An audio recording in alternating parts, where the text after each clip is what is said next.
Hello বন্ধুরা, আমি রত্নদীপ আর তোমরা দেখছো অলরাউন্ডার রত্নদীপ ইউটিউব চ্যানেল। তো আজকে একটা বড় আপডেট নিয়ে এসেছি। যারা ডব্লিউপির এক্সাম দিয়ে এসছো, তো তোমাদের মধ্যে অনেকেই ওবিসি 7 না 17 এই নিয়ে খুব চিন্তায় রয়েছে।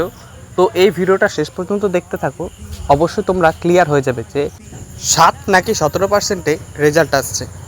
তো এখানে দেখো যে 15/7/2026 অর্থাৎ 15ই জুলাই যে নোটিশটি ভাইরাল হয়েছে, সেক্ষেত্রে ওয়েস্ট বেঙ্গলের college service, municipal service, central school service, health recruitment, cooperative service, এছাড়াও West Bengal police recruitment board অর্থাৎ আমাদের যে ডব্লিউপির সেটি এবং জয়েন্ট এন্ট্রান্স, এছাড়াও পাবলিক সার্ভিস, এছাড়াও বিভিন্ন যে মাদ্রাসা সার্ভিস রয়েছে সেগুলোকে নিয়ে একটা চিঠি দেওয়া হয়েছে।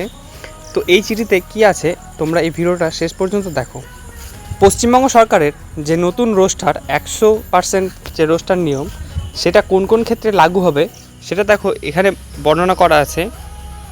দেখো এখানে বলা আছে যে 100%-এর যে রোস্টার নিয়ম সেটা কিন্তু 22/5/2024 যে হাইকোর্টের যে নির্দেশ ছিল, এর আগে যে সমস্ত রেজাল্ট যে সমস্ত শূন্যপদগুলো এসছে সেক্ষেত্রে নয়, এবং 10/6/2025 এবং 18/5/2026 এর মধ্যে যেগুলো আছে সেগুলোরও নয়। অর্থাৎ সেগুলোর কিন্তু 17% মেনেই রেজাল্ট আসতে চলেছে।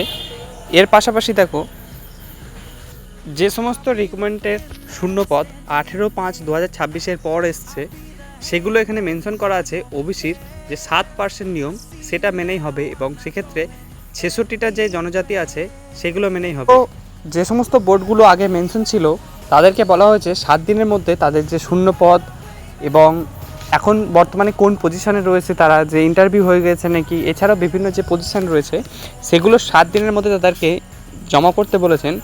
আর ডব্লিউপির ক্ষেত্রে বলে রাখি 100% 17% মেনেই রেজাল্ট আসতে চলেছে। ডব্লিউপির ফাইনাল মেরিট লিস্ট 17% মেনেই রেজাল্ট আসতে চলেছে খুব শীঘ্রই। ধন্যবাদ বন্ধুরা, ভিডিওটা যদি তোমাদের ভালো লেগে থাকে এবং উপকৃত হয়ে থাকো তবে একটা কমেন্ট এবং লাইক করে দিও। ধন্যবাদ।